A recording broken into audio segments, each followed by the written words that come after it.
అతడు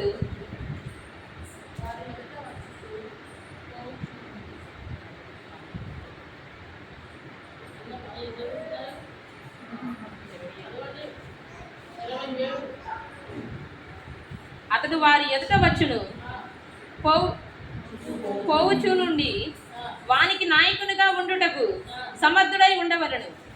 అందుకు యెహోవా మోషేతో ఇట్లనెను, నూను కుమారుడైన యెహోషువ ఆత్మను పొందినవాడు, నీవు అతన్ని తీసుకొని అతని మీద నీ చేయి ఉంచి యాజకుడగు ఎలియాజరు ఎదుటను సర్వసమాజము ఎదుటను అతన్ని నిలువబెట్టి వారి కన్నుల ఎదుట అతనికి ఆజ్ఞ ఇమ్ము. ఇశ్రాయేలీయుల సర్వ సమాజము అతని మాట వినున్నట్లుగా అతని మీద నీ ఘనతలో కొంత ఉంచుము. యాజకుడైన ఎలియాజరు ఎదుట అతడు నిలువగా అతడు యెహోవా సన్నిధిని ఊరుపు తీర్పు వలన అతని కొరకు విచారింపవలను. యెహోవా మోషేకు ఆజ్ఞాపించినట్లు అతడు చేసెను. అతడు యెహోషువను తీసుకొని యాజకుడైన ఎలియాజరు ఎదుటను సర్వ సమాజము ఎదుటను అతన్ని నిలువబెట్టి అతని మీద తన చేతులుంచి యెహోవా మోషే ద్వారా ఆజ్ఞాపించినట్లు అతనికి ఆజ్ఞ ఇచ్చెను.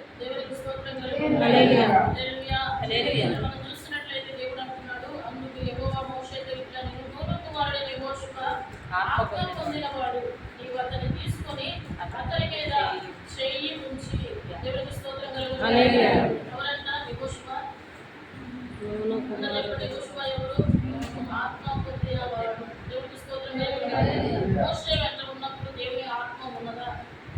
మోషే ఏదైతే చెప్పాడో యెహోషువను చేశాడు. దేవునికి స్తోత్రం. ఎవరికి దేవుని ఆత్మని ఇస్తాడు? దేవుని ఆత్మ అంటే సంవత్సరానికి ఒకసారి వచ్చేదిగా, దేవుని ఆత్మ అంటే నీకు వచ్చి వరదొన్నప్పుడు వచ్చేదిగా, దేవుని ఆత్మ అంటే నువ్వు ఏదో ఉద్రేకంతో చప్పట్లు కొట్టేదిగా.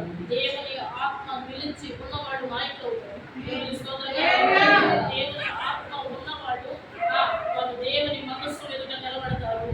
దేవుని ఆత్మ కలిగిన వారు అది కష్టమైన భారమైన మోషే బెస్సలేనికి అప్పచెప్పిన పనిని ఉదముట్టించాడు. దేవునికి స్తోత్రం కలుగును. వెండి కానీ బంగారం కానీ అక్కడ కర్ర కానీ ఏదైనప్పటికీ కూడా చేయడానికి ఎంత కష్టమైన పని ఆత్మతో చేశాడు ప్రతి ఒక్కరు కూడా. దేవునికి స్తోత్రం కలుగును. శరీర సంబంధంగా పరిచర్య చేసిన ఉపయోగం ఉండదు. శరీర సంబంధంగా దేవుని సన్నిధికి వచ్చిన ఉపయోగం ఉండదు. శరీర సంబంధంగా మనం నడిపించబడిన ఉపయోగం ఉండదు. కానీ దేవుని ఆత్మ కలిగి ఉన్నట్లయితే దేవుని పని నీకు ఇంపుగా కనబడుతుంది. దేవుని పని నీకు శ్వాసగా కనబడుతుంది.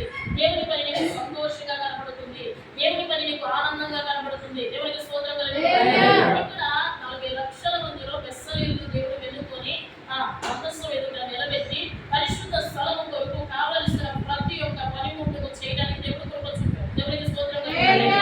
ఇప్పుడు యెహోషువ దేవుని ఆత్మ కలిగిన వాడని దేవుడు సాక్షి ఇస్తున్నారు. ఎవరు సాక్షి ఇస్తున్నారు? మోషే సాక్ష్యమే కదా.